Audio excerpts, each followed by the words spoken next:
जहां है गंगा यमुना सरस्वती का संगम, वहीं पर है राजनीति की कई धाराओं का उद्गम। देश को दिशा देता एक प्रदेश, जहां से नेतृत्व पाता है अक्सर ये देश। ढेर सारी खबरों का खजाना है उत्तर प्रदेश। हम इन खबरों से करवाएंगे आपको रूबरू। मैं अपनी मिसाल देना चाहता हूं। एबीपी न्यूज में मैं था, मैंने छोड़ दिया। और छोड़ने की वजह क्या थी कि एक दिन मैं एंकरिंग कर रहा था और सुल्तानपुर में एक रेस्टोरेंट मालिक पर गोली मार दी जाती है। 2 दिन पहले प्रधानमंत्री नरेंद्र मोदी लखनऊ में थे और उन्होंने कहा कि आप आइए उत्तर प्रदेश में निवेश कीजिए क्योंकि यहां लॉ एंड ऑर्डर सुधर चुका है। अब मैंने सिर्फ इतना कहा कि प्रधानमंत्री 2 दिन पहले आश्वासन दे रहे थे और आज क्या हो गया, इसके अलावा मैंने कुछ नहीं कहा। उसके चलते मुझे 15 दिन की छुट्टी पर भेज दिया गया। वापस आना मैंने सही नहीं समझा। मैं निकलना भी चाहता था क्योंकि मैं समझ रहा था कि मुख्य धारा की मीडिया अब पत्रकारिता करने के लायक नहीं रही। मगर मैंने छोड़ दिया दोस्तों। और उसके बाद क्या होता है, एक दिन अचानक मेरा ड्राइवर कहता है, सर ये जो पीछे आप गाड़ी देख रहे हैं ना, इसे मैं आज चौथी बार देख रहा हूं अपने पीछे। तो मैंने बोला क्यों? कहता है याद है आपको जब आप उस दिन मिली बाबूश के साथ खान मार्केट गए थे? मिली बाबूश मेरे बच्चे हैं। उस दिन भी एक गाड़ी हमारे पीछे थी। तो उसके बाद क्या हुआ, मैं अकेला था और मैंने थोड़ी स्लो की गाड़ी, वो साइड से जाने लगी और फिर मैं आगे निकल गया क्योंकि उसके शीशे काले थे, मैं नहीं जानता था अंदर कौन था क्या था।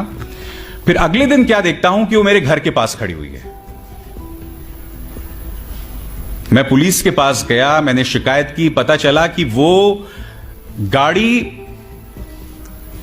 किसी कश्मीरी की थी जो श्रीनगर का रहने वाला था मगर नोएडा में काम कर रहा था।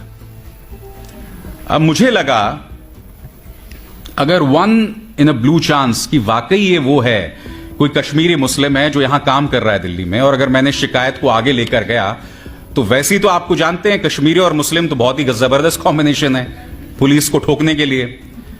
तो मैंने शिकायत वापस ले ली, मगर मैं समझ गया था कि इसकी गाड़ी का इस्तेमाल किया जा रहा था मुझे टेल करने के लिए। अभी जिस चीज का जिक्र पन्नू जी ने कहा, the process is the punishment. मेरे और मेरी वाइफ के खिलाफ 13 करोड़ की टैक्स चोरी के अनाप शनाप टैक्स केसेस दर्ज कर दिए गए। उसके अंतर्गत वो लोग मेरी वाइफ के खिलाफ प्रोसिक्यूशन भी करने वाले थे क्योंकि वो मेरी पत्नी है। करीब 8 या 9 महीने तक उनके प्रमोशन को रोक के रखा गया और उनके साथ बैच था 8 और लोगों का, सिर्फ इसलिए क्योंकि उस बैच का हिस्सा मेरी वाइफ भी थी। और मुझे याद है जब ये तमाम चीजें होती थी तो आपके अपने ही जो कुछ और पत्रकार मित्र होते थे वो उसको लेके मजे लिया करते थे और कुछ लोग कहते थे अरे कोई बात नहीं यार, अगर तुम सच्चे हो तो डरने की क्या बात है। मैंने बोला डरने की तो कोई बात ही नहीं है। जैसे कहा ना कि जो प्रक्रिया है वही सजा है। The process this is the punishment. 2002 से लेकर 2017 तक जिस नर्क से प्रजापति परिवार गुजरा है वो प्रक्रिया ही पनिशमेंट है, वही प्रक्रिया सजा है। 2017 से पहले ये वो शख्स था जिसके सामने इस राज्य के गृह मंत्री जो है नतमस्तक होते थे। तो आप समझ सकते हैं उस परिवार को किस असुरक्षा से गुजरना पड़ा था। तो ये जो प्रक्रिया है ना, यही पनिशमेंट होता है। और आज लोग आसानी से कह देते हैं चलिए कोर्ट केसेस हो गए, कोई बात नहीं है, आप जीत जाओगे यार अगर आप सच्चे हो। मगर आप समझते नहीं हो वो जितने भी दिन चलता है, आप जिस टॉर्चर से गुजरते हैं आप तो अंदाजा लगा ही सकते हैं उसका। मगर लोग जिस टॉर्चर से गुजरते हैं आप समझ नहीं सकते हैं वो कितनी बड़ी असुरक्षा है।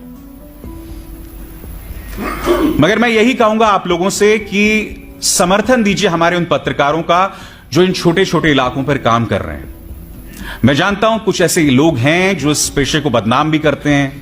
कुछ लोगों पर आरोप लगाया जाता है कि भाई जो लोकल पॉलिटिशियंस के वो लोग फिक्सर बने रहते हैं, मगर नहीं। फिर पवन जायसवाल जैसे पत्रकार भी हैं, एक मिसाल हैं छत्रपति जी जैसे भी। उनके हाथ मजबूत कीजिए। उनके हाथ मजबूत कीजिए ताकि किसी का सिला, किसी का परिणाम रामचंद्र छत्रपति जी जैसा ना हो। खैर, उनकी तो एक विरासत है, मैं सिर्फ उनकी मौत की बात कर रहा हूं। वो आज जिंदा होते तो मैं नहीं जानता उनके जरिए और वो क्या क्या कर सकते थे, मगर हां, उनकी शहादत ने हम सबको एक मिसाल दी है। और दोस्तों, जाते जाते मेरा अपना वो फलसफा है, और ये फलसफा मैं अक्सर उन पत्रकारों को देता हूं जो इन मुश्किल हालात में अपना काम करते हैं। इन तेज हवाओं से घबराना नहीं है। तेज हवाओं से ना घबरा ए बाज, ये तो आती ही है तुझे ऊंचा उठाने के लिए।